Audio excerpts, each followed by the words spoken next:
Sticky Ricky reporting in with a public service announcement. We've all been bamboozled, guys. We've all been bamboozled. And I don't know how it took me so long to figure it out, but it did. The public service announcement is, if you're going to do rows, I'm trying to figure out how I want to word this. Stop doing your freaking rows posting. Stop doing croc rows, right? That's surprising coming from old Rick. Rick was the guy that would croc row, all these cheat rows, really heavy, going AMRAPs with them, getting to that 375 pounds. You know why I'm telling you to stop doing this? Because it doesn't do anything. Doesn't carry over, that is. It's not to say like it won't pack a little bit of mass on, but that weight is not needed to pack mass on. And frankly, it has zero carryover to your deadlift variations. Now, why do I say this? I say this because you're bracing. You're taking your core completely out of it. It'll work your obliques in a sense, but you know what's going to work your obliques more? You know what's going to work your posterior chain more? Not posting in the first place. I just hit 550 for 4 RDL. That's not outstanding, but my best 2 years ago when I actually did them for a couple weeks was 585 for 4. So I did 550 for 4.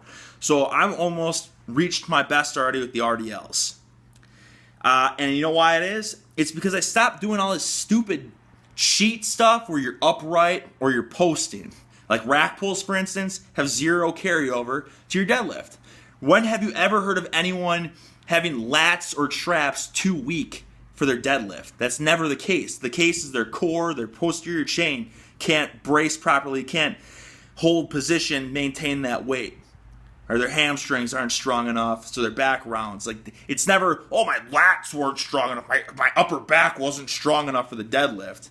It might help 1%, but it's totally not necessary. So if you're going to do this accessory work for your deadlift, make sure you always do it in a hip-hinged position.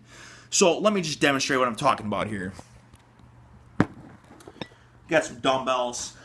All right, this is pretty much what you always see, right? And I blame bodybuilders. I blame guys like Matt Kroc. These guys that, these dumbbell rows are really when I do them, I notice my deadlift shoots through the roof. Is that really what it is? Or do people just get back on the sauce and then their deadlift shoots through the roof? Or do you understand what I'm saying? Like, is it really because you do these cheat rows, because you're doing stuff like this, like no core involved? You can do this all day. But the lats aren't going to be the limiting factor in your deadlift. I'm sorry. And I've realized that now. Like, if you're ever going to do rows, there's a couple different ways you should do it. All right? First thing that I started doing that I think feels really good is in a nice hip-hinged position. No bracing.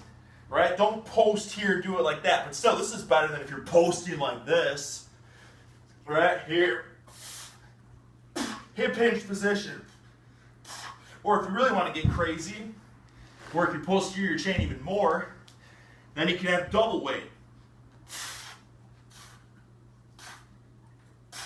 Now I'm still working. I'm working at a more functional, specific angle that's actually going to carry over to your squats and your deadlifts as well. Right? It's working more muscle groups. You're getting more out of it all around.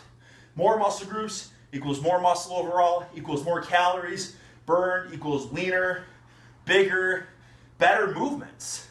So that's just a public service announcement. I've wasted years and years doing these stupid cheat things. Wow, why is my deadlift getting better? Well, it's because, right? It has nothing to do with the lats.